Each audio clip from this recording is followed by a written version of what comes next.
러시아의 무속인 알렉산더 칸토니스토프는 푸틴 러시아 대통령에 대한 암살 위협이 있을 것이라고 예언했고 올해 2월 그것이 적중하며 유명세를 타고 있습니다. 그런데 지난 5월에는 푸틴 대통령이 올해 여름 세상을 떠날 수 있다는 예언을 남기며 큰 논란을 낳고 있는데요. 러시아가 우크라이나를 침공하며 전쟁이 일어나자 일부 유럽 국가들은 뒷전으로 밀려났던 자주 국방력 확보를 위한 군비 확대 움직임을 보이고 있습니다. 미국을 비롯한 선진 방위 산업국으로서는 무기를 수출할 수 있는 길이 열린 셈입니다. 그런데 최근 동유럽 국가 폴란드가 한국산 무기를 대량으로 구매하는 계약을 체결할 것으로 보여 그 귀추가 주목되고 있습니다. 2021년부터 국제 방위 산업 분야에서 새로운 별로 떠오른 대한민국도 그 반사 이익을 누리는 상황이 펼쳐지고 있는 겁니다. 최근 한 언론 매체에 따르면 폴란드는 오는 7월 27일 한국으로부터 무려 19조 원에 달하는 방위산업 분야 수출 업무 협약을 체결하는 것으로 전해졌습니다. 폴란드는 한국의 대표 방위산업체인 한국항공우주산업, 현대로템, 한화디펜스와 현지에서 MOU를 맺게 될 것으로 전망됩니다. 이름 그대로 한국산 무기를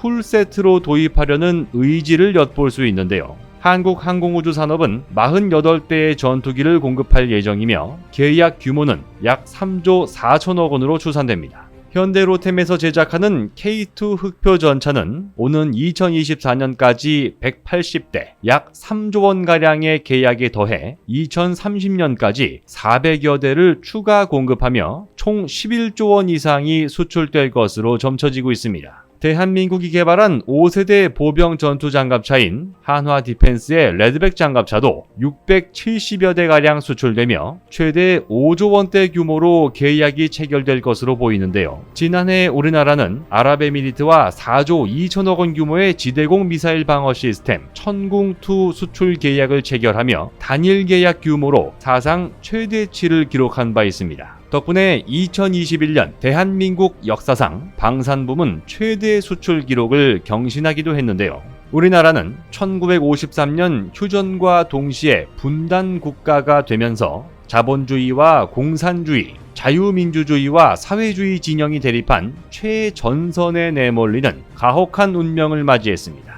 따라서 국가의 안전을 지키기 위해 방위산업을 육성할 수밖에 없었고 정부 재정의 10에서 15%라는 천문학적 금액을 국방비로 쏟아부을 수밖에 없었습니다. 그러나 생존을 위해 울며 겨자 먹기로 시작한 대한민국의 방위산업은 어느덧 2021년을 기점으로 대한민국의 당당한 주력 수출 산업으로 급부상했고 2022년 더 큰 결실을 눈앞에 두고 있는 상황입니다. 전쟁으로부터 국가의 안위를 지키기 위해서 나아가 전쟁을 예방하기 위한 범세계적 자주국방력 확보 전략에서 대한민국의 방위산업은 불과 10년 전까지만 해도 상상할 수 없었을 만큼 더욱 막강한 경쟁력을 확보해 나가고 있습니다. 곧 새로운 내용으로 다시 찾아뵙겠습니다. 좋아요 버튼과 구독 버튼을 눌러주시면 더 좋은 내용으로 보답하겠습니다. 감사합니다.